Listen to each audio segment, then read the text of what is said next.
En el día de hoy está con nosotros el portavoz del Grupo Parlamentario Socialista, Sebastián Franklin. Muy buenos días.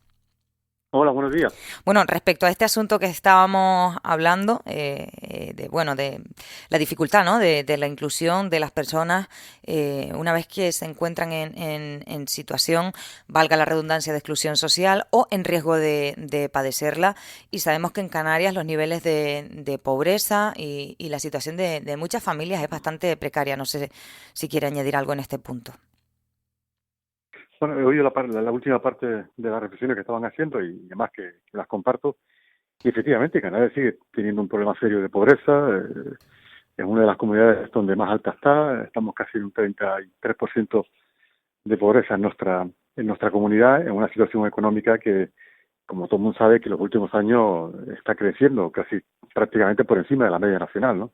Y sin embargo, pues luego la riqueza no llega al conjunto de la población. Por eso hemos ofrecido eh, en el presupuesto de este año que se aprobó, en el debate presupuestario, uno de los acuerdos que ofrecimos al gobierno fue precisamente alcanzar un gran acuerdo en Canarias, un gran pacto de lucha contra la pobreza y la productividad, ¿no? Que creo que una cosa va ligada a la otra, ¿no? Porque hay que mejorar la productividad de nuestra economía, pero al mismo tiempo por eso, porque también mejoraría los propios salarios de los trabajadores, ¿no? Y que luego hay que tener unos servicios públicos fundamentales, que eso en definitiva es el estado del bienestar, cuando familias, como bien decían ustedes, de que hay una situación de que se pierde el empleo y no tiene apoyos económicos, pues tiene que estar la administración para cubrir esa necesidad de forma coyuntural hasta que esa familia, persona pueda recuperar su situación económica, ¿no? Por eso es tan importante que servicios públicos esenciales, la dependencia, servicios sociales, fundamentalmente la política de la vivienda, sean políticas esenciales en nuestra comunidad con los índices alto de pobreza que tenemos. Ujú. Me hablaba usted de un acuerdo, ¿no? que ofrecían, pero más allá de un acuerdo, ¿de qué manera se materializa o se articula?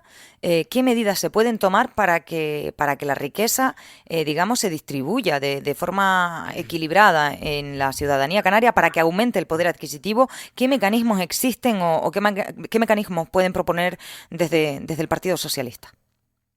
Bueno, hemos tenido un debate, lo estamos teniendo en este momento, ¿no? Producto principalmente de la evolución del turismo en nuestra comunidad en los últimos años, como se están superando cifras muy importantes, no solamente de turistas que nos visitan, sino además de lo que se recaudan. 22.200 millones fueron el año pasado y los beneficios empresariales han sido muy importantes, lo más importante de la historia de nuestra comunidad. Y eso, bueno, ha producido un debate, estamos produciendo un debate de que eso se debería distribuir la riqueza que se genera del principal sector económico de nuestra comunidad al conjunto de la sociedad. Y hay varias maneras, sin duda alguna, mejorando los salarios, porque no es posible explicar que en una comunidad donde el turismo ha crecido de la forma que ha crecido y los beneficios han sido muy importantes, el sector de hostelería en su convenio crezca en los salarios por debajo de lo que ha crecido el coste de la vida. Un 2,7% crecieron los salarios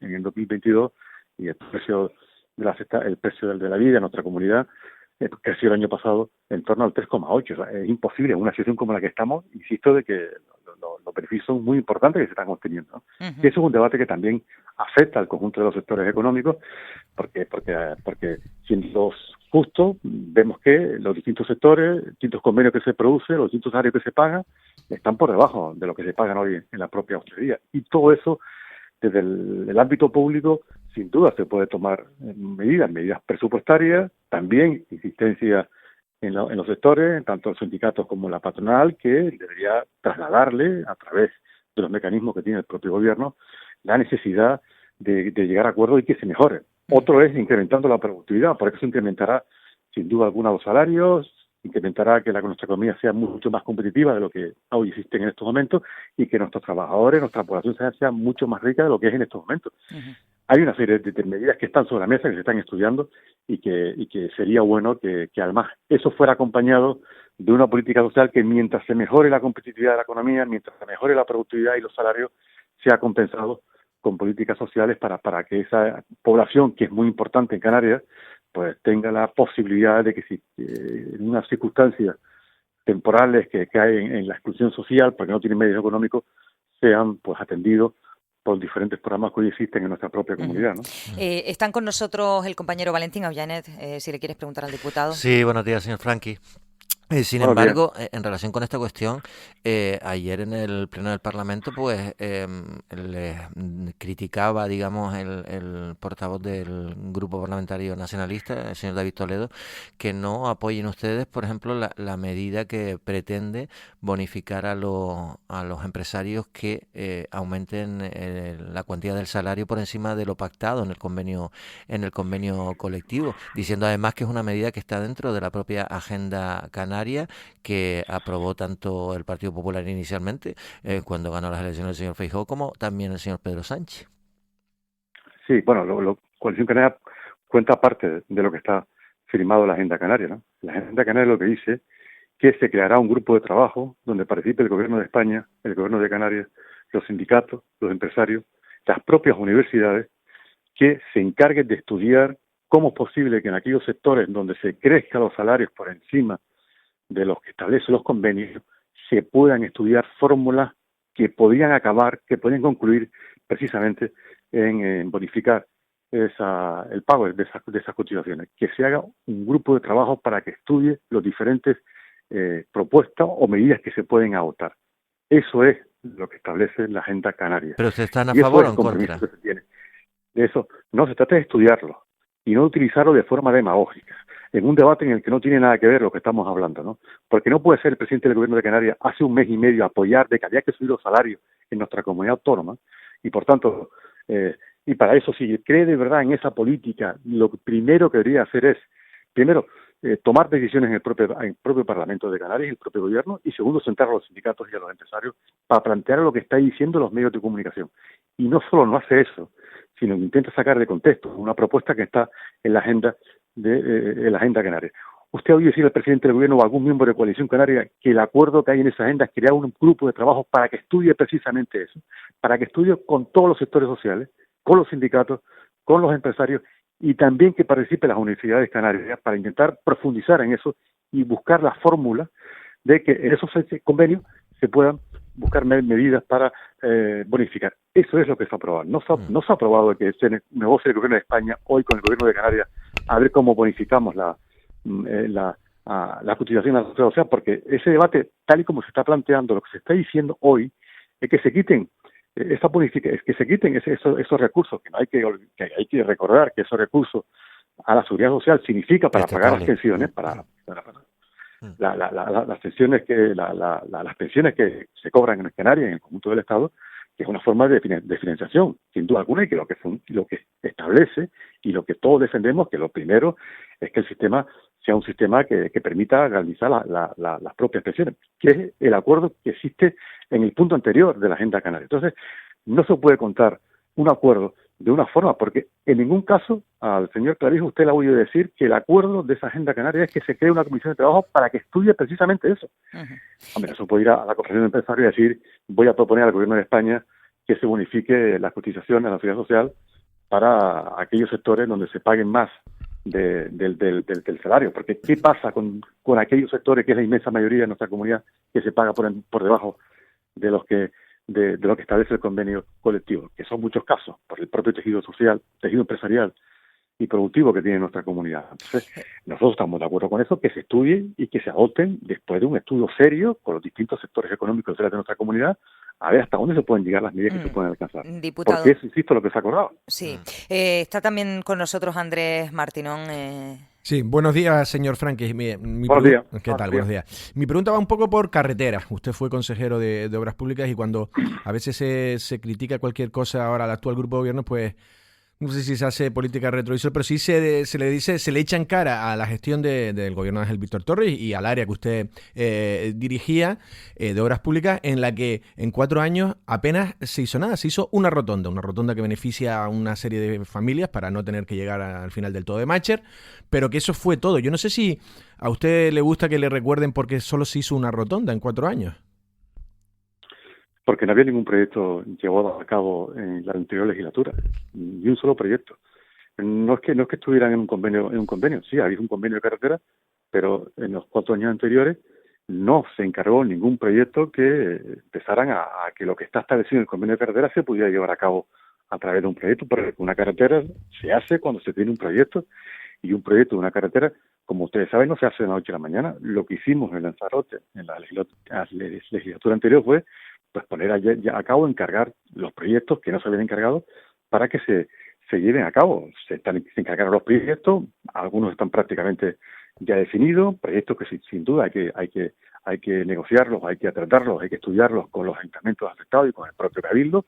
Bueno, son ustedes más conscientes que yo que Lanzarote, a la hora de plantear una infraestructura de esta naturaleza, hay que hacerlo de forma sensible y con mucha debate en las propias administraciones, pero todo el mundo es clave porque no han habido propuestas en Lanzarote que han tenido mucho debate en torno a por dónde había que ir una vía o había que ir otra, producto de que se estaban encargando proyectos, producto que esos proyectos estaban en fase de información pública. Está efectivamente la obra de esa rotonda que usted le decía.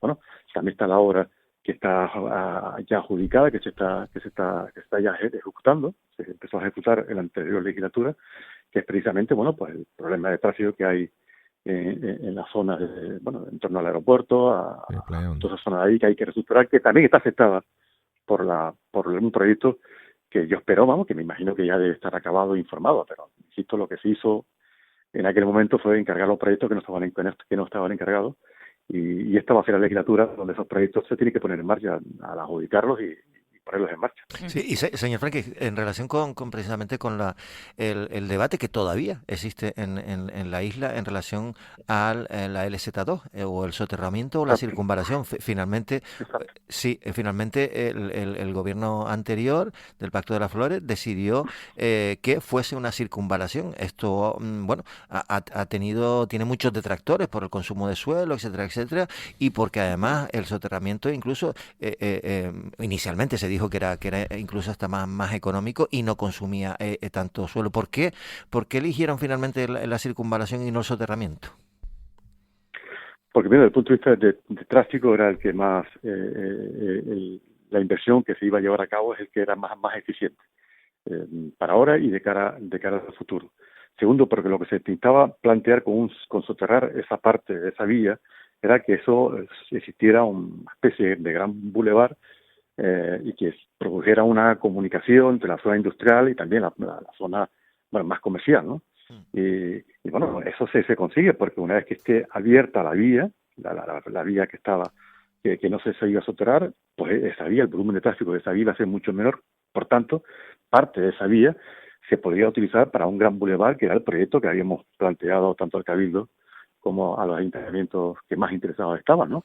Y que cumplía lo que estaba previsto. Sabemos que soterrar es una parte, es una iniciativa que viene de un sector económico concreto y que, bueno, consideramos que de todos los estudios que se habían hecho, porque previamente se había hecho un estudio de movimiento de tráfico y no solo de esta zona, sino del entorno de esa vía, de los barrios que iban a afectar, desde el punto de vista de circulación, la vía que mejor tenía más rentabilidad social era precisamente la vía que se estaba planteando, ¿no? Era la mejor alternativa. La otra no terminaba porque era soterrar una vía con las dificultades que eso tiene de dar una solución definitiva al tráfico de esa zona. Eso se explicó, bueno, se hizo una exposición pública, se explicó a los diferentes sectores que podían estar afectados, incluso a la parte del sector industrial, porque ese tramo podía afectar determinadas naves industriales, que lo lógico era que, bueno, que después de reuniones, de estudios,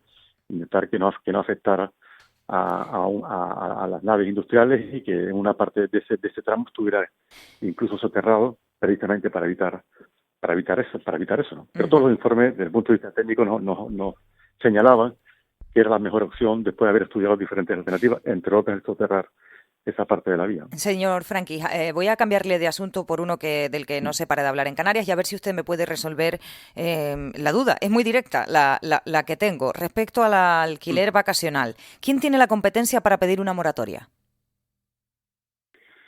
Bueno, pedirla puede pedir cualquiera, ¿no? Pero el propio gobierno tiene capacidad para declarar la moratoria, eso sin duda alguna, ¿no? ¿Y los ayuntamientos también?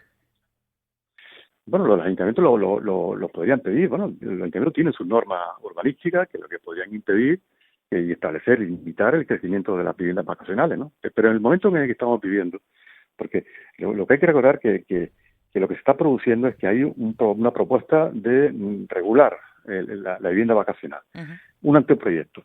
Y el problema es que cómo se ha planteado y cómo se ha gestionado ese anteproyecto. Porque lo que ha significado ese anteproyecto, en definitiva, después de 9 meses que llevamos ese tema debatiéndose, un efecto absolutamente llamada, porque se han incrementado en más de 16.000 las viviendas vacacionales en solo 10 meses.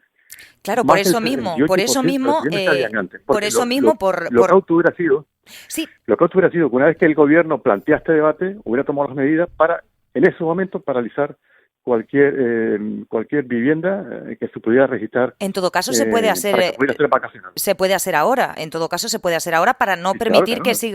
que siga habiendo este efecto llamada. Sí, Ustedes, su partido pide una moratoria también. Pero eso es el debate que hemos tenido en el Parlamento de Canarias, donde se ha insistido que lo prudente en estos momentos es que esa posibilidad se pare, porque inmediatamente si el debate va a durar mucho más del tiempo que estaba previsto, porque recordemos que esta ley tiene que estar presentada en junio en el Parlamento. Mira la fecha que estamos ya, no se va a presentar. A ver en qué fecha se va a presentar esa ley en el Parlamento. Lo que está produciendo es un efecto llamada de forma importante. Claro que hemos planteado al gobierno que tome una medida para parar. Ustedes han pedido oficialmente al gobierno han pedido oficialmente que haya una moratoria para el alquiler vacacional. Sí, nosotros hemos planteado conjuntamente con Nueva Canaria y hemos votado conjuntamente con Nueva Canaria que el gobierno tome medidas para parar inmediatamente la situación que está produciendo el debate que ha abierto la sociedad. Porque ese debate se ha abierto. Y es responsabilidad de este gobierno a la hora de tratarlo. Porque debió ser consciente lo que se podría llevar a cabo. Porque hoy en Canarias solo es necesario para poder registrar una vivienda en vivienda de alquiler, registrarla en el Cabildo sin ningún requisito más. Por eso se ha producido el número que se ha producido y ha sido muy importante, insisto, más de 16.000 viviendas en los últimos 3 meses, justo cuando el gobierno anuncia que lo va a regular y a los pocos días saca el anteproyecto. Y lo que no puede hacer en una situación que la que estamos viviendo, que además está afectando lógicamente al alquiler de larga duración, porque se está afectando, porque no es normal que en un espacio de tiempo el número de viviendas se haya producido. Le hemos insistido al gobierno en el debate de hace un mes, en medidas concretas. Planteamos esta medida, como planteamos que se estableciera en Canarias una tasa turística, una vez que se ha recuperado los ingresos por turismo y el número de turistas que hasta hace... Claro. Referente a esa ecotasa, ustedes decían en una nota de prensa además que la ecotasa lo reconocían, que no soluciona el problema de carga poblacional o de saturación,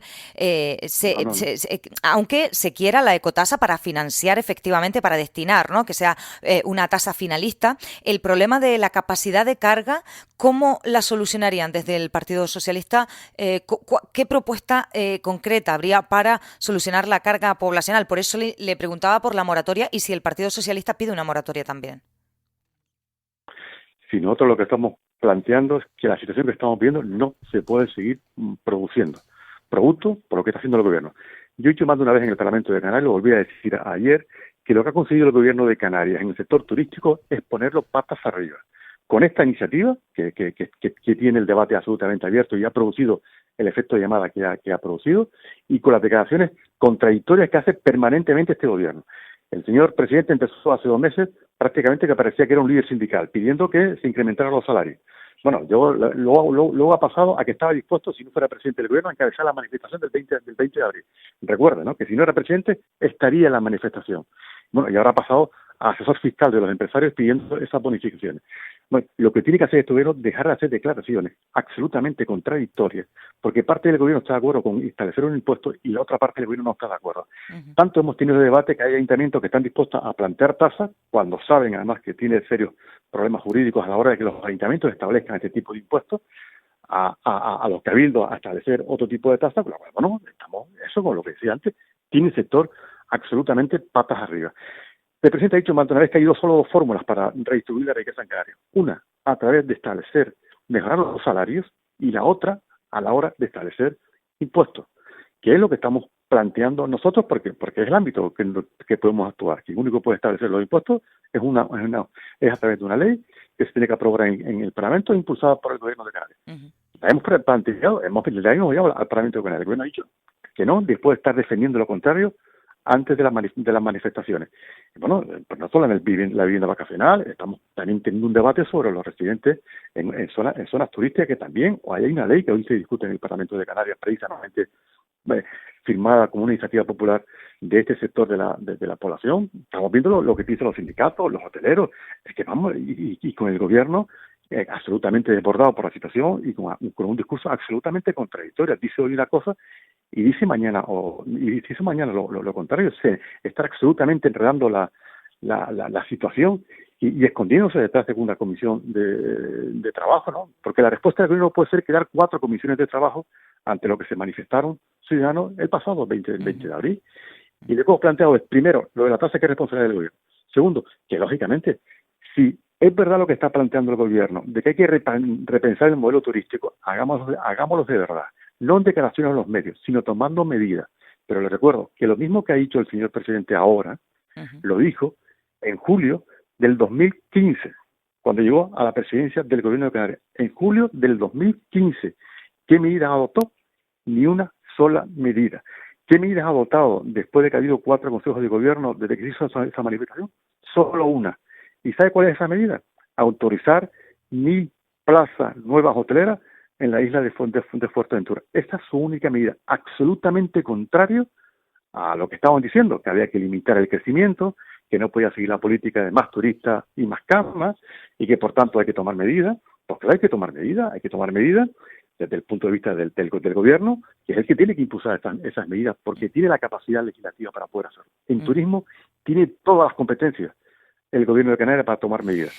Todas. No ha tomado ninguna. No quiero interrumpirle, pero es que ya nos hemos ido de tiempo y no nos queda tiempo para más, pero le agradezco que nos haya explicado todos estos asuntos.